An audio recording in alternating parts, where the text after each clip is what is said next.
This raises some interesting questions. I will run some experiments and see if there is any validity to my suspicions. That being said, regardless of whether my research bears fruit, I would like to thank Miss Nefer for conducting such a thorough investigation. Already, it has greatly enriched my understanding of the entity we face. My pleasure, Mr. Albedo. I too hope that the information I have shared today proves useful as we look to formulate the next stage of our plan. Hey! What is it, Dainsleif? You look really upset! It's just... when I think of the man I once knew as Rerir, I struggle to understand why things had to turn out like this. The two of you used to be friends, didn't you? I don't know if these words will bring any comfort, but my heart goes out to you. Mine too.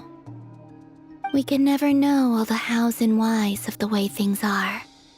The moon and stars are full of untold secrets and lies, and the skies are host to many more mysteries than these alone. Yet, none of that can begin to compare with the complexity of human life. Those are the first comforting words I've heard in a long time. Thank you, both. Well, I think this is a good place to end today's meeting. I'm sure Nefer needs some time to recover.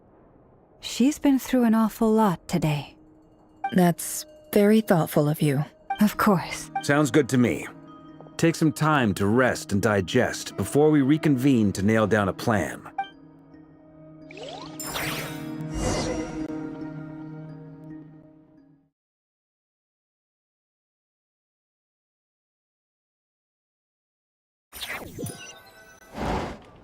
Hey, is this a bad time? Hope I didn't kill the conversation. No need. Come on, let's talk outside.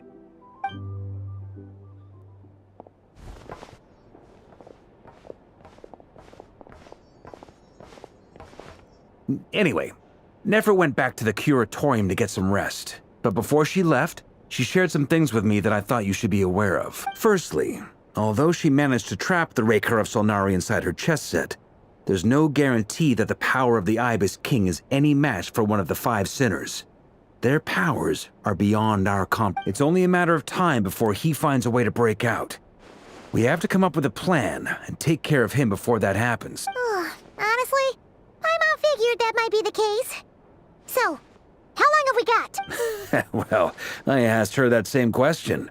She talked for a long time, but for the most part, it seemed like she was trying to convince me how precious her chess set is. What a long and storied history it has. It felt like some kind of sales pitch, you know? The kind where you end up handing over Mora against your will? Anyway, after all that, she finally answered the question. 2 days, at most. 2 days? Holy... That remains to be seen. Which brings me to the second issue. Dainsleif is obviously conflicted about this whole thing.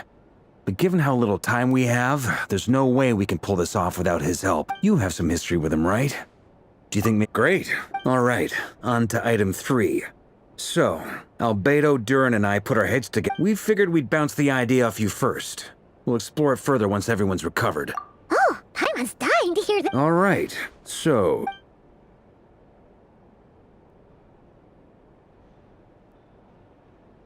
We felt a little uneasy about roping you into this. I mean, firstly, you're not locals, and secondly, none of us are your boss. You're well within your rights to refuse if you so choose. Roping us in? Why would you even say that? We know the stakes here. It's all of us against the Raher of Solnari, or none of us stand a chance. I choose my words very intentionally, I'll have you know.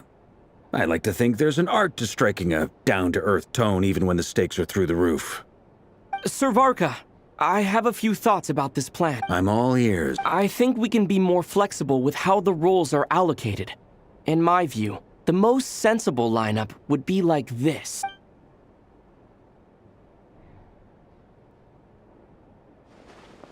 I see your point, yeah. But if that's how we're going to approach this, you'd better make sure you're ready. To be clear, I don't doubt your abilities. Far from it. I just want to make sure. Are you really willing to take all this on? I want to do everything within my power. The Rahier of Solnari is a truly fearsome opponent, and if I do my part, it'll greatly reduce the risk for everyone else involved. Well, that tracks with what I've heard. Jean's mentioned in her letters that you're so diligent it's almost... as in, most people weigh up the risks and rewards in situations like this. But you seem to just march towards danger without a moment's hesitation. Of course, everyone appreciates a fearless pioneer. But all that aside, I'm the Grand Master of the Knights of Favonius, and you're our honorary knight. I want to make sure your courage doesn't come at the expense of your safety. Thank you, Sir Varka. I should be the one thanking you. It means a lot to have you on board. I'll give some serious thought to your suggestions.